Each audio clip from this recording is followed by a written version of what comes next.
Praise the lord. జీవము గల దేవుని బిడ్డలైన మీ అందరికీ ప్రభు నామములు శుభములు. అమ్మ బాబు ఎలాగున్నారు? మీ ఆరోగ్యాలు ఎలాగున్నాయి? ఆరోగ్యాలు జాగ్రత్త, మీరు జాగ్రత్త. రండి, ఈరోజు దేవుని వాక్యాన్ని మీతో పంచుకోవాలని ఆశపడుతూ ఉన్నాను. ఈ రోజంతా, ఈ సంవత్సరం అంతా ఏం కావాలని కోరుకోవాలి అంటే దేవుని వెలుగులో మనం నిలవాలి, దేవుని వెలుగులో నడవాలి, దేవుని వెలుగుతో నీవు ఉండాలి. ఆ వెలుగులో మనం ఉండాలి, దేవుని వెలుగులో మనం ఉండాలి. అంటే దేవునిలో ఆ వెలుగును మనం పొందుకోవాలి, దేవుడిచ్చే వెలుగు పొందుకోవాలి. ఎందుకంటే వెలుగు అనేది మనము కలిగి ఉన్న దేవుడి దగ్గర ఉంది. మనం ఏ దేవుడిని అయితే ఆరాధిస్తున్నాం ఆ దేవుడు వెలుగై ఉన్న దేవుడు అంటాడు.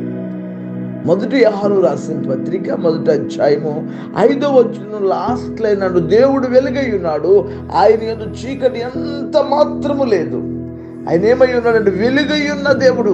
నీ జీవితానికి వెలుగు ఇవ్వగలిగిన దేవుడు ఆయన అంటాడు. అందుకు ఆ వెలుగిచ్చే దేవుడితో మనం కావాలి.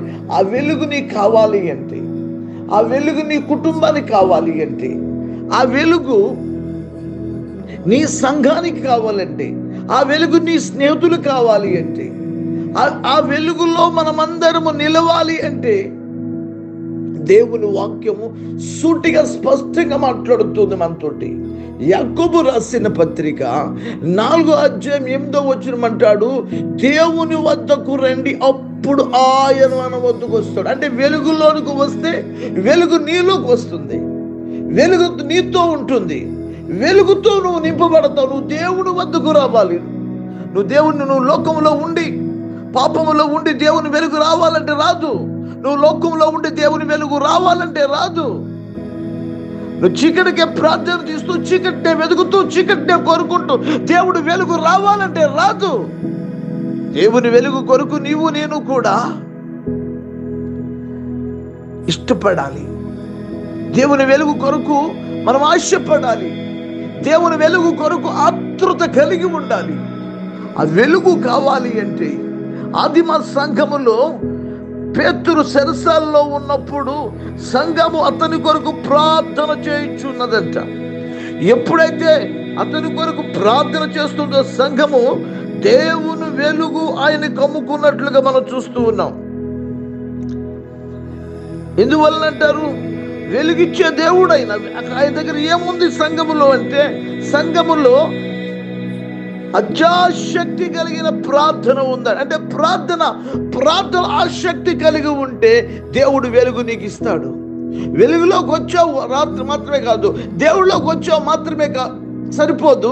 దేవుని వెలుగు కొరకు నువ్వు అత్యాశక్తి కలిగిన ప్రార్థన చేయాలి. అత్యాశక్తితో దేవుణ్ణి అడగాలి. నాలో ఉన్న చీకటి, నా కుటుంబంలో ఉన్న చీకటి, నాకు కలిగి ఉన్న వారందరిలో చీకటి తొలగాలి ప్రభా. నాలో చీకటి ఉంది, నా స్నేహితుల్లో చీకటి ఉంది. నీలో చీకటి ఉంది, నీ స్నేహితుల్లో చీకటి ఉంది. అయితే ఆ చీకటి తొలగించగలిగిన వాడు దేవుడు గనుక నీవు ప్రార్థిస్తే చాలు, దేవుడు నీ వెలుగును తొలగించగలిగిన దేవుడు అయినా. చీకటిలో ఉన్నాడు పేతురు. సంఘమైతే అతని కొరకు అత్యాశక్తితో ప్రార్థిస్తుంటే ఆయన ఉన్న గదిలో దేవుని వెలుగు ప్రకాశించినట్లుగా మనం చూస్తూ ఉన్నాం. గమనించారా? 7వ వచనం చదువుతున్నాను, 12వ అధ్యాయం 7వ వచనాన్ని. ఇదిగో ప్రభుదూత అతని దగ్గర నిలిచాను, అతడుండిన గదిలో వెలుగు ప్రకాశించాను. అతడుండిన గదిలో వెలుగు ప్రకాశించిందంట. ఏముంది వెనక? ఆయనలో ఏముంది? ఆయన వెనక ఏముంది? ఆయన ఏమి కలిగి ఉన్నాడు? ఆయన ప్రార్థన కలిగి ఉన్నాడు. ఆయనలో ప్రార్థన ఉంది. ఆయన వెనుక ఉన్న వారిలో, ఆయన స్నేహితుల్లో, ఆయన సంఘములో వెలుగుంది. నీవున్న సంఘములో వెలుగుందా? నీ స్నేహితుల్లో వెలుగుందా?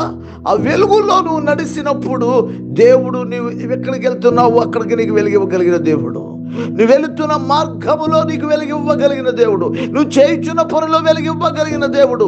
ప్రతి చీకటిని తొలగించగలిగిన దేవుడు ఆయన. ఏ చీకటిలో నువ్వు మగ్గిపోతున్నావో నాకు తెలీదు.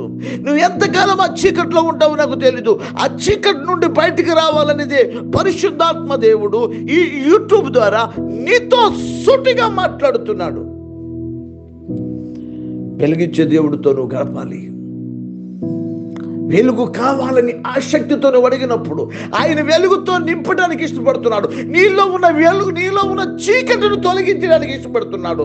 నీతో ఉన్న వారిలో ఉన్న చీకటిని తొలగించడానికి ఇష్టపడుతున్నాడు. అయితే ఆయన అడుగుతున్నాడు, నీలో అత్యాశక్తి కలిగిన ప్రార్థన అవసరము. ఏమి లేదు, నీలో అత్యాశక్తి కలిగిన ప్రార్థన లేదు. ఏదో ప్రార్థన చేస్తున్నావు, అంటున్నట్టు ముట్టినట్టు గంటల తరబడి ప్రభు పాదాల దగ్గర, అయ్యా నాలో చీకటి తొలగించు ప్రభా, నా స్నేహితుల్లో ఉన్న చీకటి తొలగించు, నా ఇంట్లో ఉన్న చీకటి తొలగించు, నా ఒంట్లో ఉన్న చీకటి తొలగించని ఎప్పుడైతే ప్రభు నువ్వు అడుగుతావో అప్పుడే దేవుడు తన వెలుగుతో నింపుతాడు.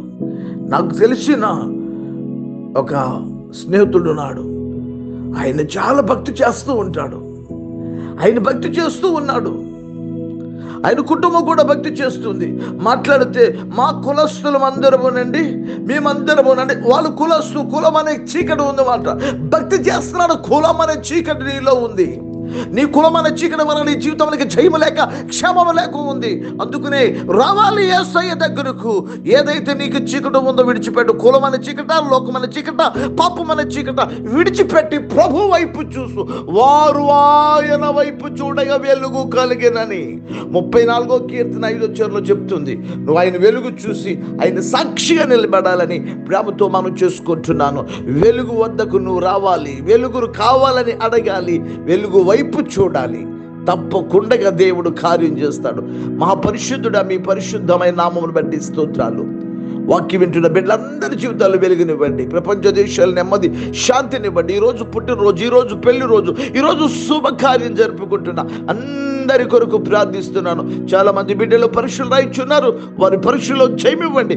చాలా మంది హాస్పిటల్లో ఉన్నారు, ఇప్పుడే వారిని ముట్టండి, స్వస్థపరచమని ప్రార్థిస్తున్నాను.